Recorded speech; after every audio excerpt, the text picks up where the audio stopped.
হলো যেহেতু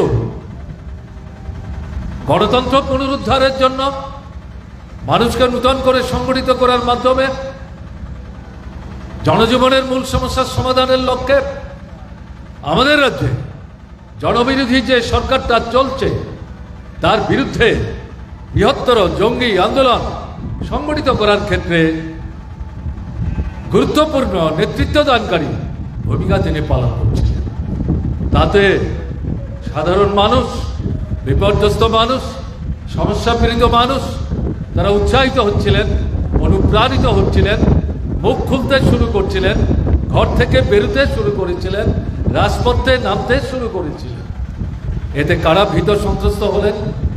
লুটেরা যারা, দুর্নীতির সাথে যারা যুক্ত, ভোট জালিয়াতি করে পঞ্চায়েত থেকে শুরু করে লোকসভা পর্যন্ত যারা জবরদখল করে রাখার চেষ্টা করে এবং এই ক্ষমতাকে অপব্যবহার করে মানুষের জীবনের মূল সমস্যার সমাধানের পরিবর্তে একটা লুটের রাজত্ব গোটা ত্রিপুরার বুকে কায়েম করে অল্প কিছু লোক তারা সমস্ত ভোগ করছে ভাগ বাটোয়ারা করে। এটা ঘটনা বিজেপি যারা করেন তাদের বড় অংশ এই সমস্ত লুটের ভাগ পায় না।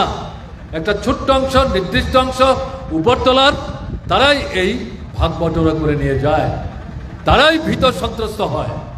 যদি গণতান্ত্রিক আন্দোলন নূতন শক্তি নিয়ে সমবিব্যাহারে হাজার লাখো মানুষকে নিয়ে রাস্তায় নামে তাহলে এই সরকারটাকে টিকিয়ে রাখা যাবে না।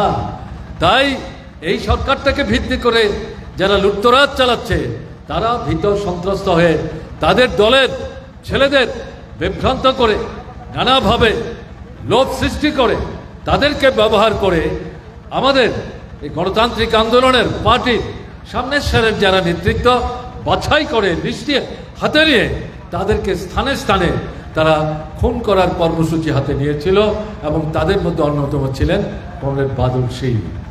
তার অপরাধ হচ্ছে এটা, মানুষকে জাগাবার চেষ্টা করছে, অন্যায়ের বিরুদ্ধে প্রতিবাদের কণ্ঠস্বরে নিয়ে যাতে মানুষ সোচ্চার হয় সেই জায়গায় মানুষকে উজ্জীবিত করার চেষ্টা করছে। তার ব্যক্তিগত কোনো স্বার্থ না, কেউ বলতে পারবে না। বাদল শীল তার নিজের স্বার্থে মানুষের কাছ থেকে টাকা নিয়েছে, ধার করেছে, টাকা ফেরত দেয়নি, ভুল বুঝিয়ে বিভ্রান্ত করে মোহগ্রস্ত করে মানুষকে ঠকিয়ে নিজের স্বার্থ রক্ষা করার চেষ্টা করেছে। একটা লোক পাওয়া যাবে না যারা সেখানে প্রকাশ্যে দাঁড়িয়ে এই অভিযোগ বাদলের বিরুদ্ধে করতে পারে। তাহলে এই যে একটা নীতিগত আদর্শের ভিত্তির উপর দাঁড়িয়ে বাদল সিং গোটা ত্রিপুরার এবং দেশের পরিস্থিতি পরিমণ্ডলের মধ্যে মৌলিক গুণগত পরিবর্তন আনার যে সংগ্রাম, সেই সংগ্রামে একজন সামনের সারির নেতৃত্বদানকারী সৈনিক ছিলেন এবং ভীত সন্ত্রস্ত হয়ে তাকে এই পৃথিবীর মাটি থেকে এই কাপুরুষেরা তাকে সরিয়ে দিয়েছে। তারা মনে করছেন বাদলশীল বা তাদের মতো যারা মানুষকে সংগঠিত করে শোষণ অত্যাচারের বিরুদ্ধে মানুষকে সচেতন করে তোলার চেষ্টা করে, কাজেই এদেরকে যদি পৃথিবী থেকে সরিয়ে দেওয়া যায় তাহলে বোধহয় এই আন্দোলন, এই সংগ্রাম, এই লড়াই একে দবিয়ে দেওয়া যাবে। আর একে যদি দবিয়ে দেওয়া যায় তাহলে লুটের যে রাজত্বটা চলছে সারা দেশে এবং ত্রিপুরায় এটাকে তারা অব্যাহত রাখতে পারবে। এই ধারণা শক্তির লক্ষণ না, এটা শাসক দলের দুর্বলতার লক্ষণ।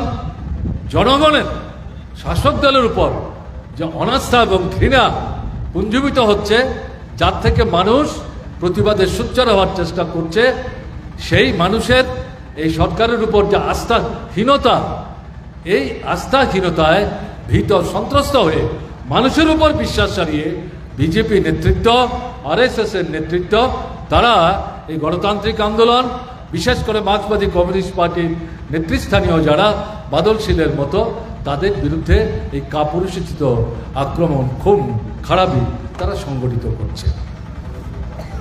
আপনাদের কাছে দীর্ঘ বক্তৃতা করার জন্য আমি এখানে আসিনি। বাদল শীলের স্মৃতির প্রতি শ্রদ্ধা জানাবার জন্য এসেছি। আপনাদের কাছে যেটা আজকে বর্ষপূর্তিতে তার ছবিতে মালা, শহীদ বেদিতে ফুল ইত্যাদি দিয়ে চোখের জলে বুক ভাসিয়ে তার স্মৃতি স্মরণ করলে, তার প্রতি শ্রদ্ধা জানাবার চেষ্টা করলে এটা এক ধরনের শ্রদ্ধা হবে। কিন্তু আপনাদের কাছে আমাদের আবেদন থাকবে ভারতের কমিউনিস্ট পার্টি মার্ক্সবাদীর পক্ষ থেকে যে অসম্পূর্ণ কাজ বাদল শীল আমাদের জন্য রেখে গেছে, শ্রেণীহীন শোষণমুক্ত একটা সমাজ ব্যবস্থা পত্তনের জন্য, সেই ধরনের সমাজ ব্যবস্থা পত্তনের যে কাজ, সেই কাজটাকে সুসম্পন্ন করবার জন্যে আমরা যাতে আগামী দিন নিজেরা মুখ খুলে প্রতিবাদে সোচ্চার হই, ঘর থেকে বেরোই, সংগঠিত আন্দোলন অংশগ্রহণ করি, এই যে ধারা, এই ধারাকে ব্যাপকতর এবং প্রসারিত করার মধ্য দিয়ে পরিস্থিতির মধ্যে পরিবর্তন আনার ক্ষেত্রে একটা মৌলিক অবস্থান, ভূমিকা আমরা নিতে পারি। এটা যদি আমরা করতে পারি তাহলেই প্রকৃত অর্থে আন্তরিকভাবে বাদল শীলের প্রতি যথার্থ শ্রদ্ধা প্রদর্শন করা সম্ভব। আপনাদের কাছে আবেদন থাকবে আজকের দিনে এই শপথেই যারা ভয় ভীতি উপেক্ষা করেও বেলুনিয়ার বিভিন্ন জায়গা থেকে, এই চুত্তাখোলার বিভিন্ন এলাকা থেকে যারা এই সভায় এসছেন বা দূর থেকে সবার সামনে আসতে না পেরেও কথা শুনবার চেষ্টা করছেন, তাদের উদ্দেশ্যে আমরা এই বিনম্র আবেদন রাখতে চাইছি। আমাদের দেশের অবস্থা ভালো না। বিজেপি যারা ত্রিপুরা লুটের রাজত্ব চালাচ্ছে, দ্বিতীয় সরকার চলছে, কেন্দ্রে যে বিজেপি সরকার, এটা তৃতীয়বারের জন্য দিল্লির ক্ষমতায় এসছে। 11 বছর হয়ে গেল। দেশের অবস্থা কি? জিনিসের দাম বাড়ছে, টাকার দাম কমছে, মুদ্রাস্ফীতি ঘটছে, কাজ নাই, রোজগার নাই, কেনবার ক্ষমতা নাই, অর্ধাহার অনাহার বাড়ছে, অনাহার মৃত্যু বাড়ছে, সন্তান বিক্রি বাড়ছে, বেকাররা কাজ পাচ্ছে না, শিক্ষা বেসরকারীকরণ হচ্ছে, স্বাস্থ্য পরিষেবা ধ্বংস করে ফেলার চেষ্টা হচ্ছে, বড় বড় পুঁজিপতিদের হাতে এই স্বাস্থ্য পরিষেবা তুলে দেওয়ার চেষ্টা হচ্ছে। এই যে পরিস্থিতি চলছে, কৃষিতে সংকট, কৃষকদের জীবনের সংকট, কারখানা বন্ধ হয়ে যাচ্ছে, শ্রমিকরা কাজ হারাচ্ছে, মজুরি কমছে, এই সামগ্রিক পরিস্থিতিতে সারা ভারতবর্ষের মধ্যে ক্ষোভ বাড়ছে, বিক্ষোভ বাড়ছে, প্রতিবাদ বাড়ছে। তার সর্বশেষ নিদর্শন হচ্ছে গত 9 জুলাই সারা ভারতবর্ষে যে একটা আন্দোলন সংগ্রাম সংগঠিত করল ভারতবর্ষের 10টি ট্রেড ইউনিয়ন, শ্রমিকদের সংগঠন সম্মিলিতভাবে। এটা ভারত বন্ধের ডাক ছিল না। এই 10টা ট্রেড ইউনিয়ন তারা একসাথে মিলে আজ থেকে কয়েক মাস আগে দিল্লিতে একটা কনভেনশন করে 17 দফা দাবি, শ্রমিকের দাবি, কৃষকের দাবি, ক্ষেত মজুরের দাবি, বেকার ছেলেমেয়েদের দাবি, ছাত্রদের দাবি, ছোট মাঝারি ব্যবসায়ীদের দাবি, ওবিসির দাবি, সংখ্যালঘুদের দাবি, উপজাতিদের দাবি, মা বোনদের দাবি, এই সমস্ত অংশের মানুষকে নিয়ে 17 দফা দাবির ভিত্তিতে তারা সিদ্ধান্ত নিলেন ভারতবর্ষের কলে কারখানায়, খনিতে যারা কাজ করছেন, শ্রমিকরা, কর্মচারীরা, শ্রমজীবী অংশের মানুষ, তারা একদিনের জন্য সেই সমস্ত কর্মস্থলে তারা ধর্মঘট পালন করবেন। এটা ছিল শিল্প ধর্মঘট, ভারত বন্ধ না। তাদের এই আবেদনে সাড়া দিয়ে প্রায় 500 কৃষকদের সংগঠন, যারা 1 বছর ব্যাপী দিল্লিতে ঢুকতে পারেনি, দিল্লিকে চারিদিক থেকে ঘেরাও করে কৃষি এবং কৃষকদের স্বার্থে দাবি নিয়ে লড়াই করছিলেন, তাদের সঙ্গে ভারতবর্ষের প্রধানমন্ত্রী প্রতারণা করেছেন। কিন্তু তারা আন্দোলন বন্ধ করেনি। এরা একটা মঞ্চ তৈরি করেছে। এরা এই 10টি ট্রেড ইউনিয়নের ডাকা 17 দফা দাবিতে, এই যে তাদের কলে কারখানায় খড়িতে একদিনের ধর্মঘটের ডাক দিল, তারা তাকে সমর্থন করল। আপনাদের দাবি, এতে আমাদের দাবিও আছে, তার জন্য আপনাদের ধন্যবাদ জানাচ্ছি। আপনারা কলে, কারখানায়, খনিতে ধর্মঘট করবেন।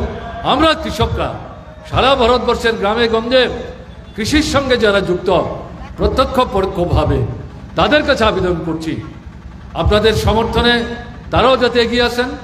বিশেষ করে এই 17 দফা দাবির মধ্যে কৃষি, কৃষক, ক্ষেতমজুর, তাদের দাবি আপনারা রেখেছেন, স্বভাবতই আমাদের কথাও আপনারা বলছেন।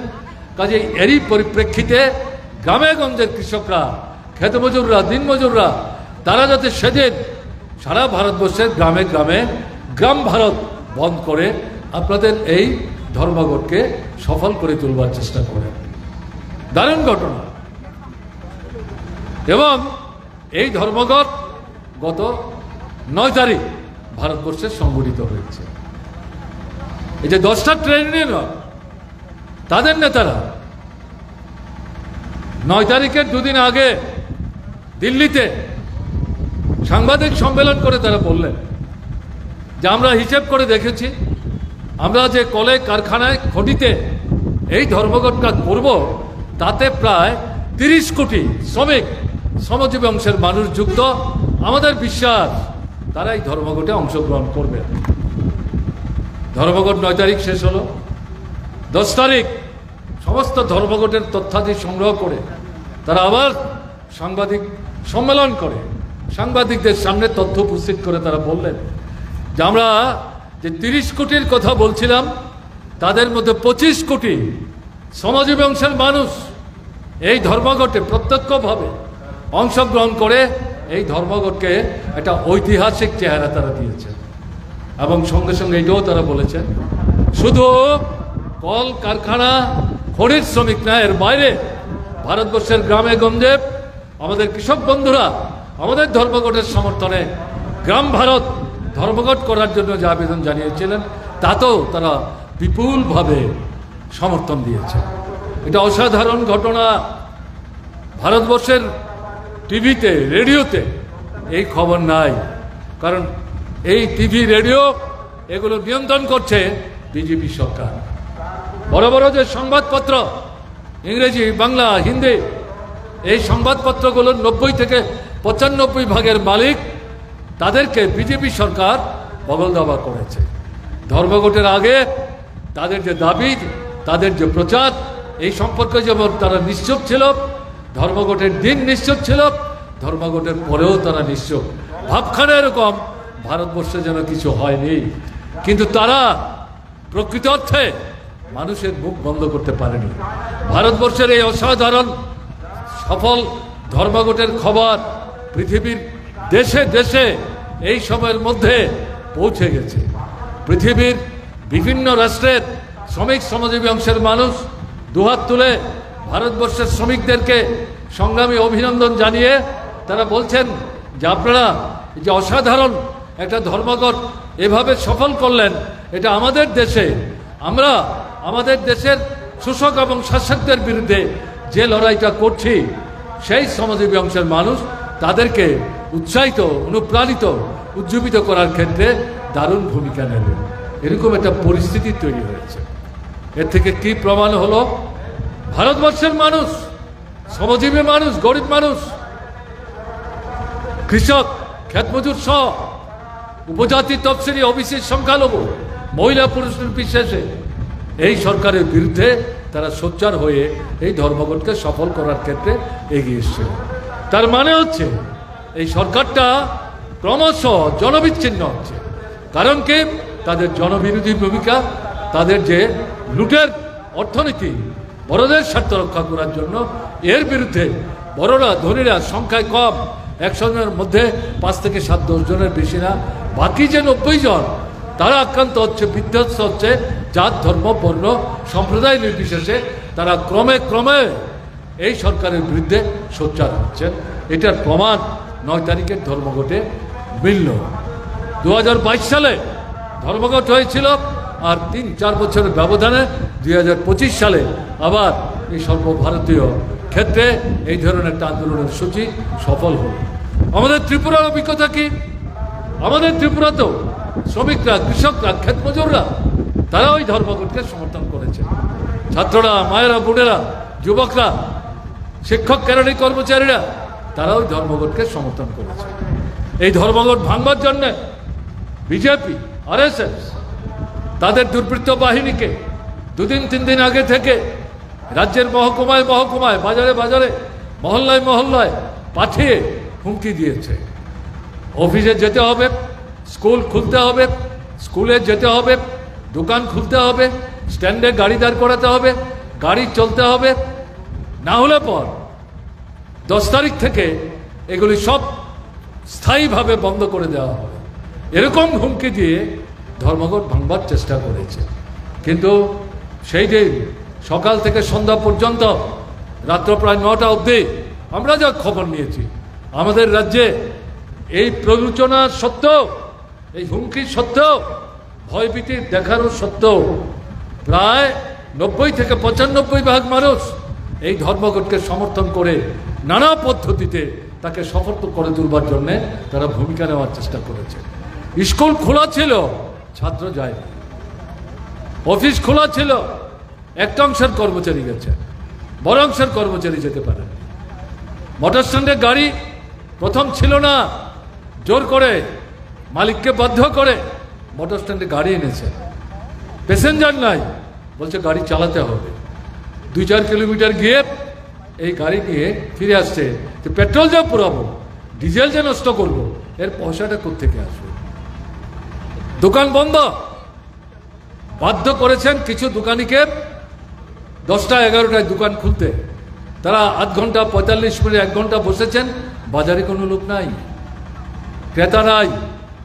কিসের আশায় দোকান খুলে বসে থাকবেন? তারাও আধ ঘন্টা 45 মিনিট পর হুমকির মুখে যারা দোকান খুলতে বাধ্য হয়েছিলেন তারা দোকান বন্ধ করে বাড়িতে চলে যান।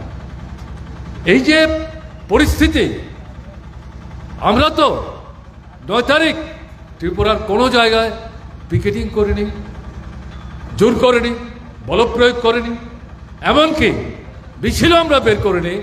তাহলে পরে বিজেপির দুর্বৃত্তরা এটাকে ছুতুনোটা করে এই মিছিল আক্রমণ করে পরিস্থিতিকে একটা অস্থিতিশীল করে তুলবার চেষ্টা করতে পারে। তাদের প্ররোচনার ফাঁদে পা না দিয়ে আমাদের কর্মীরা রাজ্যের বিভিন্ন মহকুমার অফিসগুলিতে, জেলা অফিসগুলিতে তারা দল বেঁধে অবস্থান করছিলেন। জোর জবরদস্তি তো কিছু আমাদের তরফ থেকে ছিল না। তাহলে একটা ছোট্ট অংশকে বাদ দিলে পর ত্রিপুরার এই বৃহত্তম অংশের মানুষ সারা ভারতবর্ষের সাথে ত্রিপুরাতে প্রকৃতপক্ষে ত্রিপুরা বন্দী হয়ে গেছে। এবং আমরা তথ্য নিয়ে দেখেছি, যদিও ভারত বন্ধ ছিল না, প্রায় 10 থেকে 12টা রাজ্যে, বড় মাঝারি রাজ্যে এটা পুরোপুরি বন্ধ হয়ে গেছে। কাজে এই সমস্ত কিছু থেকে এটা আমাদের বুঝতে হবে যে কেন্দ্রের সরকারটা জনগণের সমর্থন হারাচ্ছে, জনগণ তার উপর আস্থা হারাচ্ছে। একে আরো বিচ্ছিন্ন করবার জন্য, কোণঠাসা করবার জন্য যা শপথ এই আন্দোলনের যারা আহ্বায়ক তারা নিয়ে বলেছেন, এই পরিবর্তিত পরিস্থিতিতে এই বন্ধের মধ্য দিয়ে নূতন ধারার আন্দোলন ভারতবর্ষে আমরা শুরু করলাম। যদি কেউ মনে করেন এই বন্ধের মধ্য দিয়ে বা ধর্মঘটের মধ্য দিয়ে আমাদের আন্দোলন শেষ হয়ে গেছে, তাহলে ভুল করবেন। আমরা এই ধর্মঘট এবং কোনো কোনো এলাকায় বন্ধের মধ্য দিয়ে উপলব্ধি করার চেষ্টা করেছি মানুষ আরো বৃহত্তর, আরো জঙ্গি ধারাবাহিক আন্দোলন সংগঠিত করবার জন্য মানসিকভাবে প্রস্তুতি নিচ্ছেন। কাজে তাদের প্রতি সম্মান দেখিয়ে আগামী দিনে আরো বৃহত্তর পরিসরে ধারাবাহিকতা বজায় রেখে জঙ্গি আন্দোলন সংগঠিত করার ক্ষেত্রে আমরা নেতৃত্ব আবার বসব, আলোচনা করব, সিদ্ধান্ত আমরা গ্রহণ করব এবং সারা ভারতবর্ষের মানুষের আমরা আশা করব তাদের সমর্থন আমরা পাব।